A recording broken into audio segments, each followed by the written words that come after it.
wrap up the work of the 116th Congress in just a few days.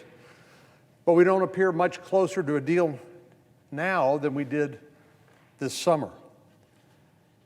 Over the last few months, my colleagues and I on this side of the aisle have attempted to reach an agreement that could gain bipartisan support. We proposed a number of targeted packages, which included funding for the most urgent bipartisan priorities, things like vaccine development, schools, the Paycheck Protection Program. We tried to pass individual proposals that had near unanimous support, like a one-week extension of unemployment insurance benefits. But at every turn in the run-up to the election, our Democratic colleagues have simply stood in the way. And it's not just Republican ideas they've rejected. The administration has repeatedly tried to negotiate with the Speaker, with the latest attempt coming earlier this week. Oddly enough, our Democratic colleagues have blasted the offer as an attempt to obstruct negotiations. This is a parallel universe, Mr. President, where up is down and down is up, apparently for our Democratic colleagues. Only the Democrats' alternate reality is more compromise, an example of obstruction. Based on everything we've seen so far, it appears they have no real interest in reaching a deal.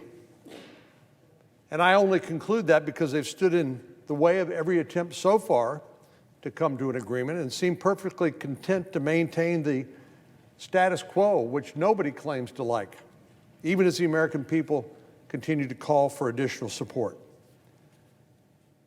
Almost every member of Congress has said they want to pass another relief bill before the end of the year. But as we stand here today, we are empty-handed, despite the fact that we agree on a majority of what should be in that package. Republicans and Democrats agree that funding for schools, vaccines, the Paycheck Protection Program, and assistance for the hardest-hit Americans is desperately needed. But there appears to be two hang-ups in the negotiations: liability protections and state and local aid. I think it's safe to say, in all fairness to our Democratic friends, they just don't support liability protections, whether it's for healthcare workers, hospitals, schools, churches, and nonprofits that can be hit with a wave of litigation unless we act. And we know on this side of the aisle, Republicans don't support hundreds of billions of dollars of new money to bail out cities and states that have been mismanaged for decades. With neither side willing to budge, Leader McConnell made the only reasonable suggestion I've heard in light of this stalemate. He said, setting these two issues aside seems to make sense so we can do what we can do and include all the things we agree on in the coming days, while we hold off those more controversial pieces until the start of the next year. Our friends across the aisle apparently have never heard of the 80-20 rule. And that makes sense, I guess, in this alternate reality where Nancy Pelosi said that nothing is better than something. I've never heard anyone say that before. It's rather shocking to me. Based on their reception of a long list of proposals so far this year, I'm sure it will come as no surprise that they have basically rejected any entreaties that we have made. It's clear to me that they aren't approaching these negotiations by saying what's best for the 330 million people in this country. Their concern appears to be what's best for them politically, certainly in the run-up to the election where they denied the American people the benefits of another COVID-19 relief bill, or when it comes to liability protection, the trial lawyers. Now, I'm a recovering lawyer myself. I don't hold a grudge against lawyers earning a living. But the fact is, we ought to be concerned about the American people and not lawyers who I dare say are probably doing pretty well relative to those who aren't getting a paycheck or in lockdowns at home. So our Democratic colleagues have employed the same all-or-nothing approach that's been their hallmark. And as the American people have learned over and over again, it almost always leads to nothing. I mean, so much of this is so obvious, it seems to me, you almost are embarrassed to say it. But when your attitude is all or nothing, you usually end up with nothing. And that's where we are today. No unemployment benefit extension, no funding for schools, no money for vaccine distribution, no second draw on the Paycheck Protection Program. Nothing, zip, nada.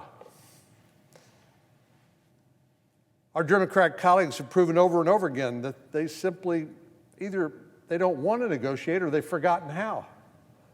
They aren't interested in compromise, which is the only way you get things done here. And it sounds like they're more interested in messaging than they are in actually achieving a result, making a law, something the president will sign after it passes both houses. So, Mr. President, our colleagues need to make a decision, and they need to make it quickly.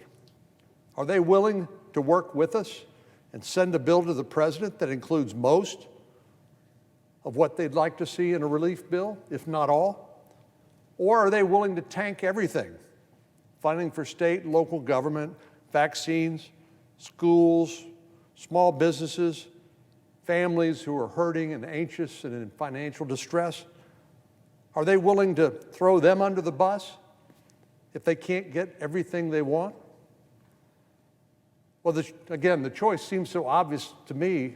I'm sorry I have to say it, but it's become obvious that so far, Democratic leadership has no interest in resolving these negotiations in a way that gets them most of what they want without taking the risk that we end up empty-handed.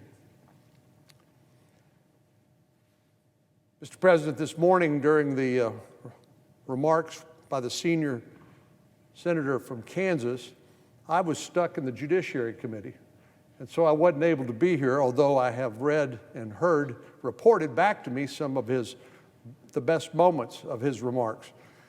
And I just wanted to come here to the floor and say a few words about our friend, Pat Roberts, as we prepare to bid him farewell. Pat has represented the people of Kansas for 4 decades, 16 years in the House and 24 years here in the Senate. And I bet it seems like a blink of an eye. During that time, he's established himself as a national leader in agriculture in particular, a dependable voice for our rural Americans and an unwavering advocate for our nation's service members, as you would expect a former Marine to be. But he's also been a source of great comedic relief in a place where people often take themselves too seriously. A few years ago, during a Senate Finance Committee hearing, we heard Pat's cell phone ringing. Much to everyone's enjoyment, it wasn't a factory-set ringtone. It was the song Let It Go from the Disney movie Frozen. When he was asked if he'd seen the stage adaptation, he quipped, "I might even be in it." Well, his acting chops are clearly not adequate for Broadway, but they're certainly enough to impress those of us here in this chamber. He's got a great Marlon Brando impression and a knack for injecting quotes from the movie On the Waterfront at a perfect moment. And we all know that he's a great country music fan, particularly Ray Price. Pat's happy to entertain just about anyone who will listen to his talent for storytelling. And I know members of my staff have enjoyed learning about his time in the Marine Corps, at least those PG-rated moments. It's fitting that Washington Magazine has given him the title of funniest senator, a number of times even referring to him as the Senate's Jay Leno. You never know what Pat's going to say, but it's invariably entertaining and always amusing. As much as we're going to miss his frequent jokes and clever one-liners, we're going to miss his steadfast leadership and friendship even more. As I said earlier, especially when it comes to his advocacy on behalf of farmers and ranchers. And folks, who put the food on our table and the clothes on our back. Pat has had his hand and his fingerprints on every agriculture bill for the last 4 decades. Those farm bills are tough, trying to marry up the interests of urban folks and food stamps and things like that, along with the needs of our production agriculture, our farmers and ranchers. He was the first person to chair the Agriculture Committee in both the House and the Senate, as well as the first to write and pass a farm bill in both chambers. He has been an unrelenting champion for our nation's farmers and ranchers and producers, and Texas agriculture has benefited too from his work to remove trade barriers and burdensome regulations that have threatened their competitiveness, or in some cases, their survival. While Pat's accomplishments as chairman of the Ag Committee are among his most celebrated, his remarkable career in public service has led to a long list of wins for the American people. He's led efforts to help improve access to quality health care for all Americans. He's helped keep taxes low and improve economic opportunities for families all across the country. And of course, he's advocated for our service members and our veterans. Pat even chaired the Senate Intelligence Committee for a time, and he helped identify systemic problems in the intelligence community and enact critical reforms. And finally, in a great labor of love, which seems like I'm sure it's taken decades to accomplish, a few months ago, Pat was able to see his decades-long fight come to a satisfying conclusion when the Dwight David Eisenhower Memorial was completed. This incredible monument to our 34th president would not have been possible without Pat Roberts. He's worked on it for the last 20 years, and most of it behind the scenes. And it seems like the perfect culmination of his